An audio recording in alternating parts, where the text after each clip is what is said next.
जय हिंद। कैसे हैं? तो आज हम बात करने वाले भारत की भाषाओं के बारे में, यानी भारत की राष्ट्रीय भाषा क्या है, नेशनल लैंग्वेज क्या है, भारत की ऑफिशियल लैंग्वेज क्या है, और जो हमारा सुप्रीम कोर्ट होता है उसकी जो भाषा है, जो कामकाज की भाषा है सुप्रीम कोर्ट की, वो क्या है, और हमारी जो शेड्यूल आपकी लैंग्वेज है, यानी संविधान में कितनी भाषाओं का जिक्र किया गया है। तो इन्हीं के बारे में हम लोग आज बात करने वाले हैं।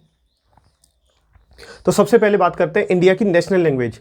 अगर किसी भी स्टूडेंट को पता है तो कमेंट बॉक्स में कमेंट करके हमें ज़रूर बता दें। तो सबसे पहले बात करते हैं हमारी इंडियन नेशनल लैंग्वेज। भारत की राष्ट्रीय भाषा क्या है? तो भारत की कोई भी राष्ट्रीय भाषा नहीं है, ठीक है, यानी भारत की कोई भी राष्ट्रीय भाषा नहीं है।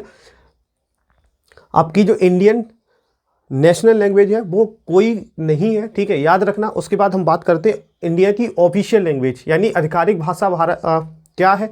जो आधिकारिक भाषा का मतलब होता है सरकारी कामकाज की भाषा है, तो उसमें दो आ जाती हैं, एक आपकी हिंदी आ जाती है, दूसरी की दूसरी इंग्लिश आ जाती है, ठीक है। पहली हिंदी, दूसरी इंग्लिश। जब हमारा संविधान लागू हुआ था, यानी 26 जनवरी 1950 को जो हमारा संविधान लागू हुआ था, तब संविधान में ये कहा गया था कि संविधान लागू होने के 20 साल के बाद जो हमारी इंग्लिश है उसको हटा दिया जाएगा। उसके बाद हमारी ऑफिशियल लैंग्वेज सिर्फ और सिर्फ हिंदी बचेगी। यदि ज़रूरत पड़ती है तो इंग्लिश को आगे भी हम कंटिन्यू कर सकते हैं। तो इस तरीके से आज भी हमारी जो इंग्लिश है वो ऑफिशियल लैंग्वेज बनी हुई है, आधिकारिक भाषा बनी हुई है। अब बात करते हैं हम आपकी सुप्रीम कोर्ट या हाई कोर्ट किस भाषाओं में काम करता है।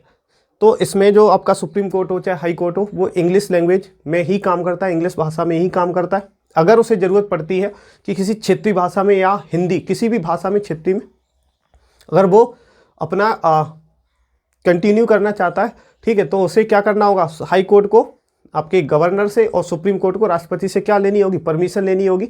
जो उसे परमिशन देंगे उसके बाद वो क्या कर सकता है? अपनी कार्रवाई को कंटिन्यू कर सकता है आपकी क्षेत्रीय लैंग्वेजों में, ठीक है, या हिंदी हो चाहे आपकी जो भी शेड्यूल लैंग्वेज हो उनको। उसके बाद हम बात करते हैं जब हमारा संविधान लागू हुआ था तो संविधान में कितनी हमारी शेड्यूल लैंग्वेज थी, मतलब कितनी संविधान में कितनी भाषाएं शामिल की गई थी? 14 भाषाएं थी।